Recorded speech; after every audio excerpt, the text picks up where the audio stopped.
ഒരു പരീക്ഷാകാലം വരാനിരിക്കുകയാണ്. പരീക്ഷയ്ക്ക് പഠിക്കുന്ന വിദ്യാർത്ഥികളൊക്കെ ചോദിക്കുന്ന, അല്ലെങ്കിൽ പല സ്ഥലങ്ങളിലെ സ്കൂളുകളിലൊക്കെ നമ്മൾ ക്ലാസ് എടുക്കാനൊക്കെ പോകുന്ന സമയത്ത് അവർ ചോദിക്കുന്നൊരു ചോദ്യമാണ്, ഓർമ്മശക്തി വർദ്ധിപ്പിക്കാൻ, പഠനത്തിൽ നമ്മൾ പഠിച്ച കാര്യങ്ങൾ മറക്കാതിരിക്കാൻ എന്തെങ്കിലും എളുപ്പവഴിയുണ്ടോ, അല്ലെങ്കിൽ അതിനെന്തെങ്കിലും ടിപ്സോ കാര്യങ്ങളൊക്കെ ഉണ്ടോ എന്നുള്ളത്.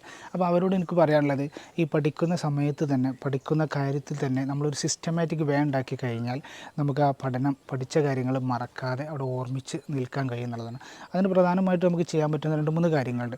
ഒന്ന്, നമ്മൾ പഠിച്ച കാര്യങ്ങൾ നമ്മൾ ഈ പഠിക്കുന്ന സമയത്ത് തന്നെ അത് നോട്ട് ചെയ്തിട്ട്, അണ്ടർലൈൻ ചെയ്തിട്ട്, പ്രധാനപ്പെട്ട കാര്യങ്ങളൊക്കെ ഒരു ഹൈലൈറ്റ് ചെയ്യുന്ന രീതിയിലേക്ക് ചെയ്ത് കഴിഞ്ഞാൽ നമുക്ക് പെട്ടെന്ന് അത് മൈൻഡിൽ സ്ട്രൈക്ക് ചെയ്യുന്നുള്ളതാണ്. അത് സാധാരണ എല്ലാവരും ചെയ്യുന്നൊരു കാര്യമാണ്.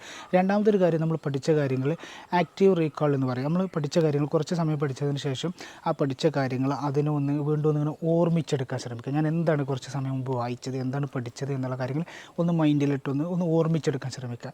ആ സമയത്ത് നമുക്ക് അത് മൈൻഡ് വർക്ക് ചെയ്യുകയും അത് നമ്മളെ ഒരു മെമ്മറിയിൽ അത് ഉറച്ചു നിൽക്കുകയും ചെയ്യും. അതുപോലെ തന്നെ മറ്റൊരു ടിപ്പാണ്, നമുക്ക് പഠിച്ച കാര്യങ്ങൾ ആരോടെങ്കിലുമൊക്കെ ഒന്ന് അവതരിപ്പിക്കുക. ഒന്നുകിൽ നമ്മുടെ പേരൻസിനോട് തന്നെ അവതരിപ്പിക്കുക, നമ്മുടെ വീട്ടിലുള്ള മറ്റു കുട്ടികളോട് പറഞ്ഞു കൊടുക്കുക, അല്ലെങ്കിൽ നമ്മുടെ ഫ്രണ്ട്സിനോട് പഠിച്ച കാര്യങ്ങളൊന്ന് പറഞ്ഞു കൊടുക്കുക എന്നുള്ളതാണ്. പിന്നെ നമ്മൾ നോട്ടും കാര്യങ്ങളൊക്കെ പ്രിപ്പയർ ചെയ്യുന്ന സമയത്ത് അത് ഡയഗ്രാമൊക്കെ വരച്ചിട്ട്, നമുക്കറിയാലോ പല രീതിയിൽ നമ്മൾ അതിനെ കണക്ട് ചെയ്യാൻ പറ്റും. പല കുട്ടികൾക്കും പല രീതിയിലുള്ള പഠനങ്ങളായിരിക്കും. ചിലർക്ക് കേട്ടാൽ പെട്ടെന്ന് മനസ്സിലാവും. അപ്പോൾ കേട്ട് പഠിക്കുന്ന ആളുകൾക്ക്, അല്ലെങ്കിൽ അതാണ് കൂടുതൽ മനസ്സിലാവുക എന്നുള്ളവർ അത് കേട്ട് പഠിക്കാൻ ശ്രമിക്കുക. ചിലർക്ക് ചെയ്ത് തന്നെ പഠിക്കേണ്ടി വരും. അങ്ങനെ ഈ ചെയ്ത് പഠിക്കാൻ താല്പര്യമുള്ള ആളുകൾ, അല്ലെങ്കിൽ അതിലൂടെയാണ് എനിക്ക് കൂടുതൽ എൻ്റെ മൈൻഡിൽ ഉറച്ചു നിൽക്കുക എന്നുള്ളത്, അത് ചെയ്ത് തന്നെ പഠിക്കുക.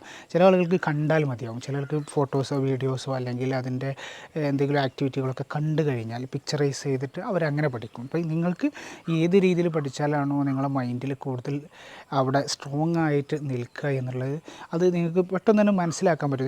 നിങ്ങൾക്ക് തന്നെ അറിയാം നിങ്ങൾക്ക് ഏത് രീതിയിലാണ് കൂടുതൽ ഫീസിബിളായിട്ടുള്ളത് എന്നുള്ളത്. ആ രീതിയിൽ നിങ്ങൾ പഠിച്ച് നല്ല മിടുക്കരാവാൻ ശ്രമിക്കുക.